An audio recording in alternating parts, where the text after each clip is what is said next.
au-dessus des puissances, au-dessus des rois, au-dessus de la nature et de la création,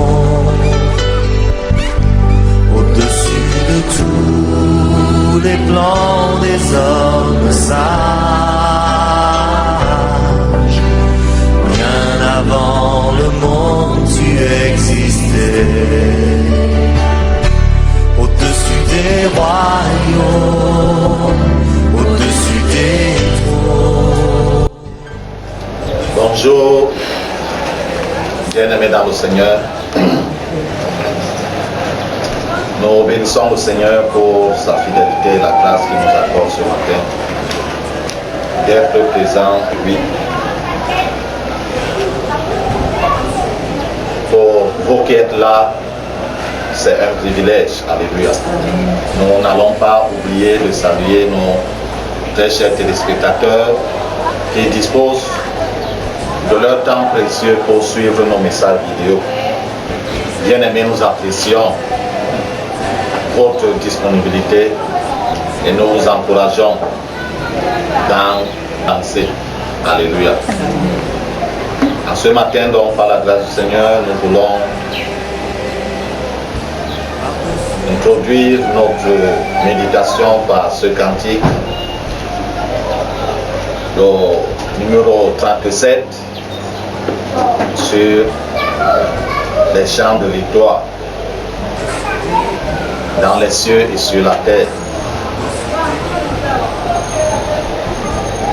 Dans les cieux et sur la terre, il n'est aucun nom plus doux, aucun que mon cœur, le nom de Christ mort pour moi. Quel bon nom, quel bon nom, quel bon nom, alléluia. Porte loin de l'éternel. Quel bon nom, quel bon nom, quel bon nom, que celui d'Emmanuel. Que soit un homme, qu'il soit prince ou qu'il soit roi, que quelque nom qu'on le nomme, Jésus est plus grand pour moi. Quel bon nom, quel bon nom, porte loin de l'éternel. Quel bon nom, quel bon nom, que celui d'Emmanuel. Les séraphes, les archanges portent des noms glorieux,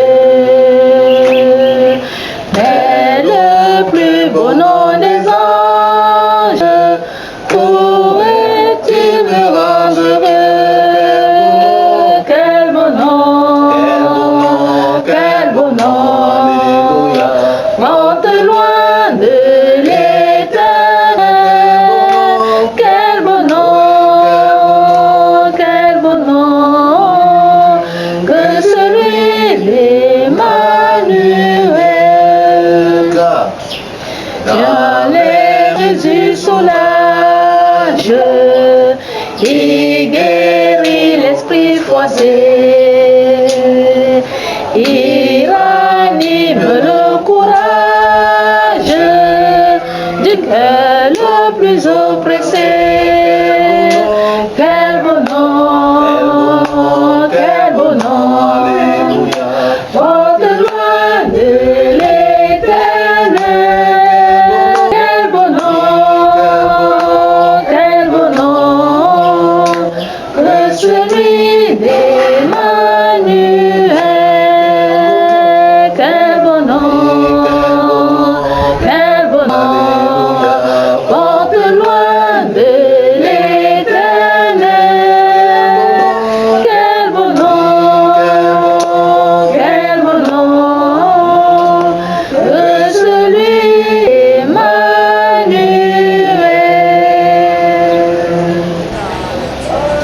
Éternel Père de gloire, nous bénissons ton nom et t'élévons pour ce privilège que tu nous accordes devant de toi.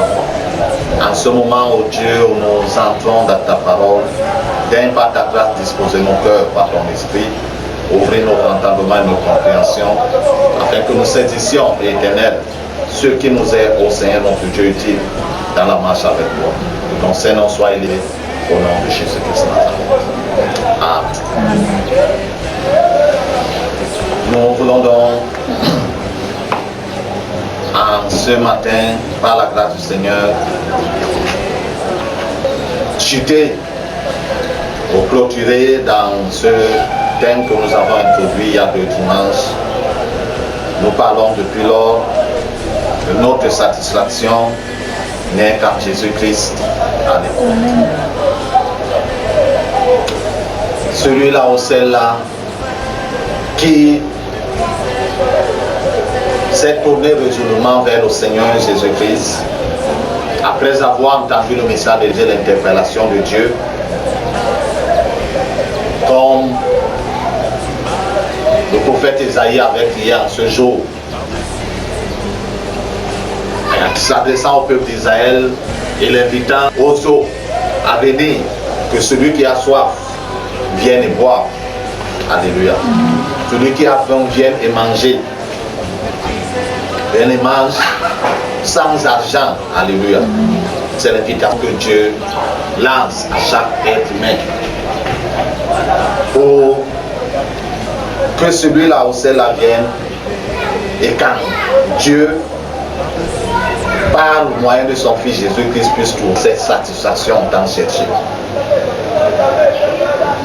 Et que rien dans ce monde, aucune richesse, aucune position ne peut s'apporter, alléluia, la satisfaction de notre âme. Ce matin, nous voulons lire dans le livre de 1 Timothée, au chapitre 6.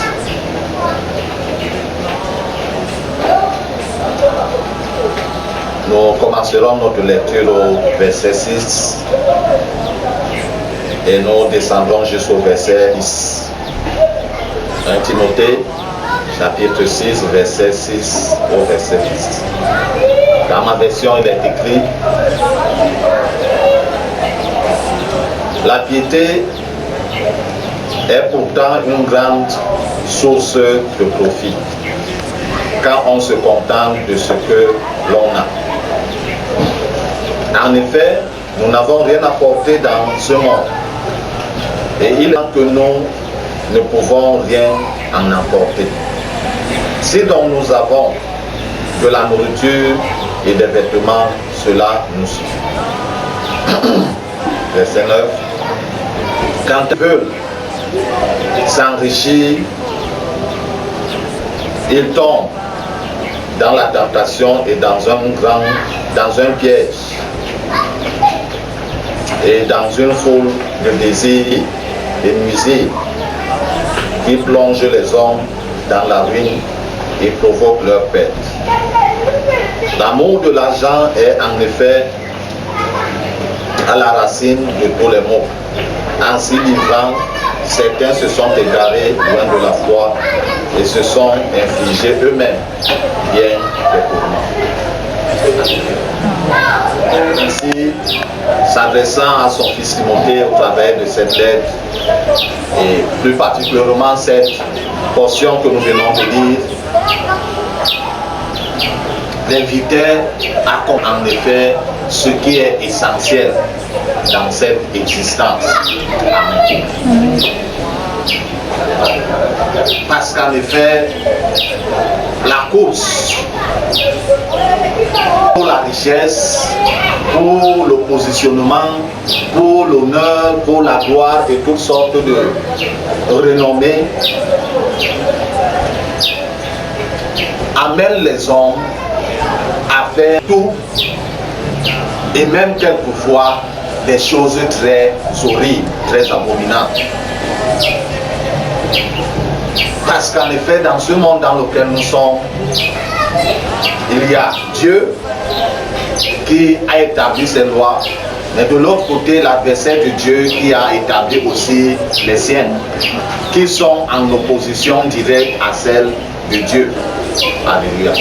Et comme il a eu dans ce monde, par le biais de notre premier ancêtre Adam, il a comme sorte établi un système au travers duquel on ne peut s'épanouir si on ne s'attache à lui. Et ça fait donc que lorsqu'on n'est pas attaché à Dieu, il est très facile de s'arrêter.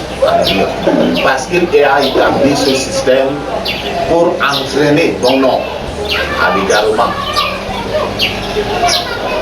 Et lorsqu'on veut s'enrichir, automatiquement, devant nous, ces agents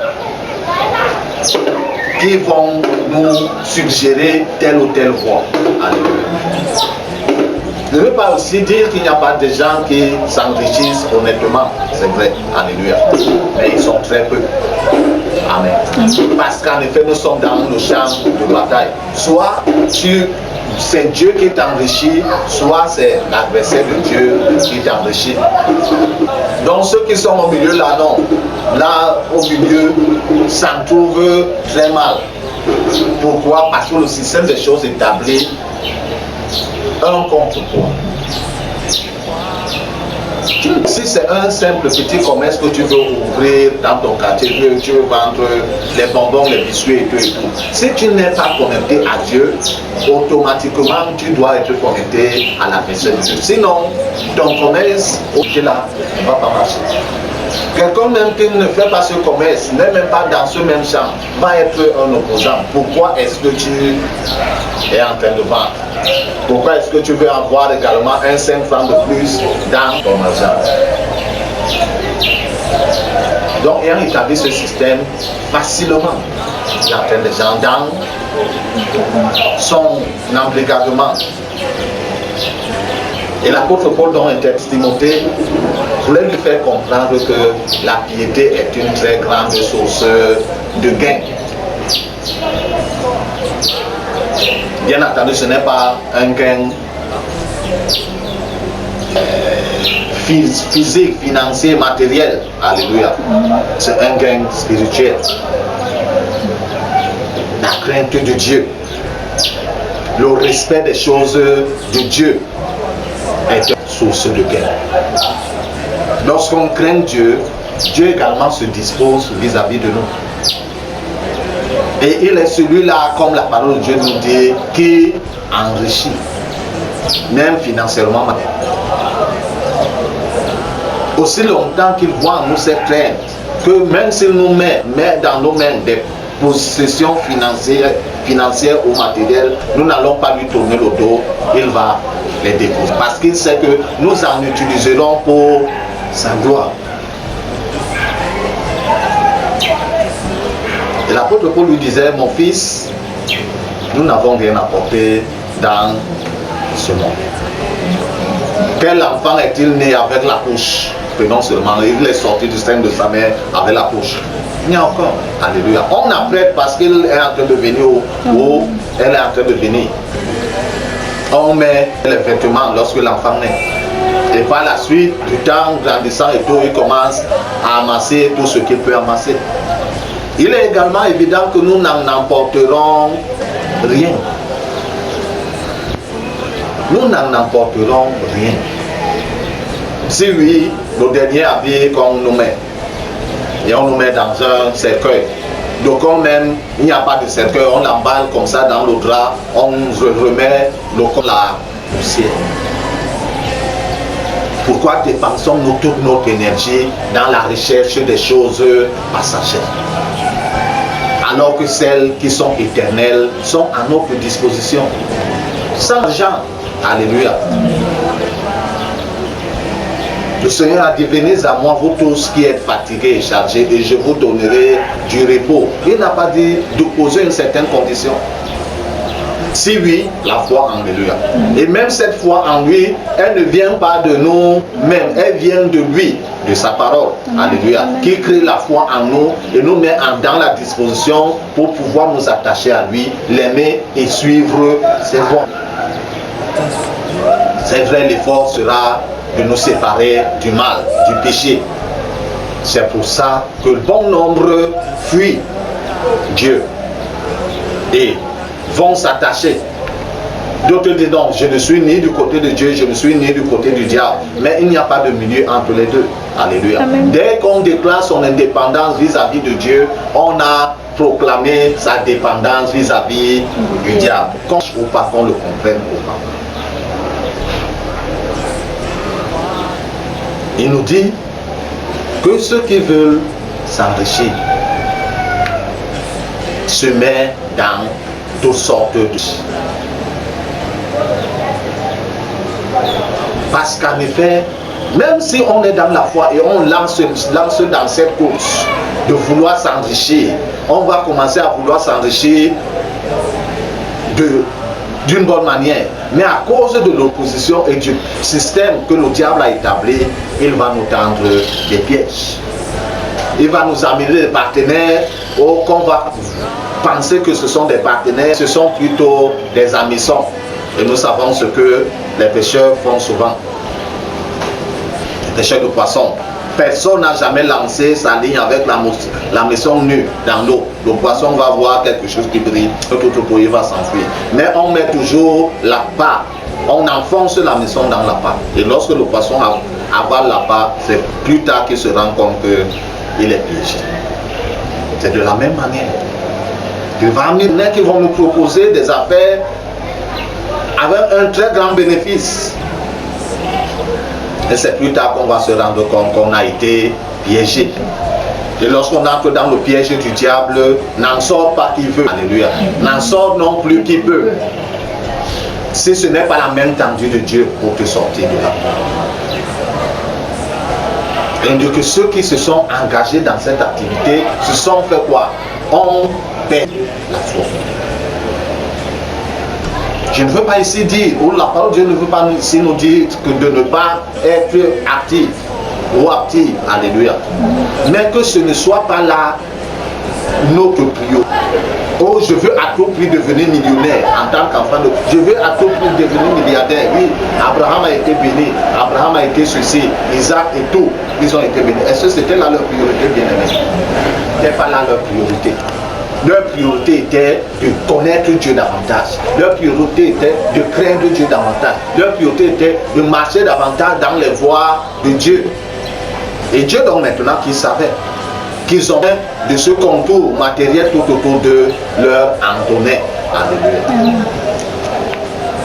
Parce qu'ils se sont déterminés à faire la distinction dans leur génération. Dieu également les a distingués. Comme Isaac qui était dans une terre où il y avait la sécheresse, pendant que les autres criaient que non, on a semé le grain n'a pas produit. Lui, il a semé le grain a poussé, a produit. C'est ce que Dieu peut faire. Lorsque nous nous attachons à lui, nous recherchons en lui, ou alors trouvons en lui notre source de satisfaction. Notre âme nous porter dans la recherche des choses vaines. Et on sera en train de courir après les choses. Si seulement c'est les moyens nous permettent. Donc quand on a une télé 32 pouces, lorsqu'il voit une autre télé, non, 42 pouces qui sort, il achète. Dans 32 pouces là, il met dans la chambre. Lorsqu'il voit encore une autre télé 52 pouces, il achète. La 42, c'est plus, on ne peut plus la mettre au salon. Alléluia. On doit mettre ça quelque part ou donner à quelqu'un. Lorsqu'il voit, il achète. Lorsqu'il, dans cette course effrénée, on se perd soi-même. Mais l'attacher au Seigneur, il satisfait notre cœur parce que nous n'allons plus trouver en ces choses-là une sorte de satisfaction. Quand on veut acheter quelque chose, peut-être parce que l'ancien est gâté ou on a offert l'ancien à quelqu'un. Alléluia. Mais on n'achètera pas parce qu'on veut à tout prix une sorte de satisfaction, une sorte de contour où qu'on soit à l'aise. En Jésus, on est à l'aise, qu'on ait de l'argent dans nos poches ou qu'on n'ait pas. Parce que lui, il nous suffit. Il vient combler le vide dans le cœur de l'homme. Il vient combler la soif dans l'âme de cette personne qui s'engage avec lui. Donc pendant que nous clôturons ce thème, c'est cette interpellation que le Seigneur nous lance. En venant dans ce monde, nous n'avons rien apporté. Et en partant de ce monde, nous n'emporterons rien. Nous n'emporterons rien. Donc comme un peu qui meurent dans les incendies, même l'habit qu'ils avaient sur eux se brûle. Même leur corps se brûle, les os tous se brûlent.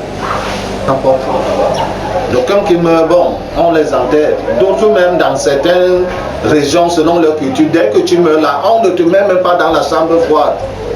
Ça, pour eux, c'est une perte de temps. Quand tu meurs là, très rapidement, ils vont creuser 1 mètre là. Dans le sol, on te fout là-bas. Et tout ce que tu auras amassé aura servi à qui? Après avoir tout amassé, perd ton âme. Est-ce que ces choses-là pourront compenser ces pertes? Amen.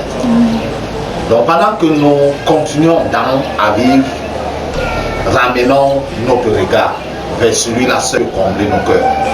Vers celui-là seul qui peut apaiser la soif qui est dans nos âmes. Pas la soif de l'eau, mais cette soif d'avoir une sorte d'équilibre, une sorte de sagesse, une sorte d'assurance. C'est cette soif-là.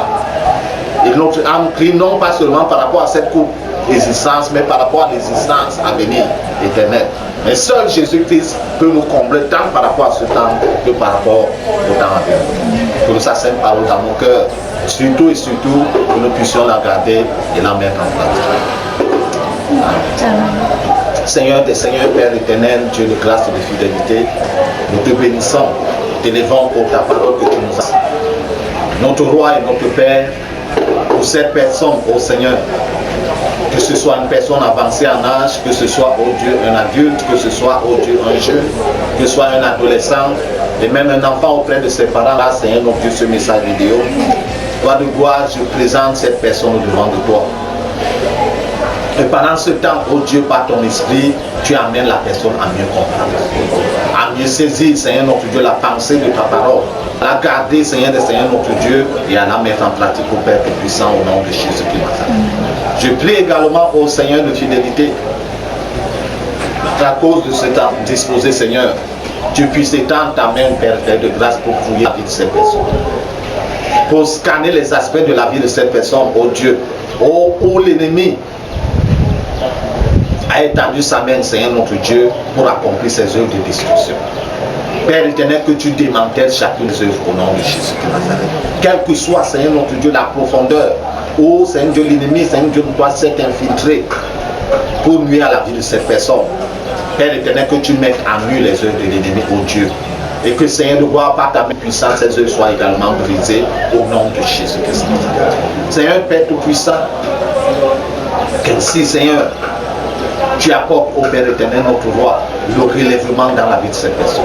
Tu apportes au Père éternel la grâce dans la vie de cette personne, Seigneur. Tu apportes au Père éternel la restructuration de tout ce que l'ennemi, au Seigneur notre roi, dans au Père éternel, sa fureur et sa colère contre l'être humain, a pu faire, Seigneur Dieu, dans la vie de cette personne, au nom de Jésus-Christ. Ceux, au Père éternel, affligés par une maladie, quel que soit le nom, au Seigneur notre Dieu, que la médecine a pu donner à cette maladie, et quel que soit, Seigneur notre Dieu, l'état ou le stade que cette maladie avait dans la vie de cette personne, toi qui es le vrai guérisseur, Seigneur, tends ta main de guérison et apporte, Seigneur, de la guérison dans la vie de cette personne, au nom tout puissant de Jésus de Nazareth. Seigneur, redonne la joie, redonne au Père éternel de l'espoir, redonne au Père éternel le sourire à la vie de cette personne, à la gloire et la louange de Dieu, Seigneur. Merci Père Tout-Puissant, parce que tu agis, Seigneur notre Dieu, toujours selon tes perfections divines. Que ton Seigneur soit élevé, honoré, au nom de Jésus-Christ. Tu m'as aimé par-dessus tout.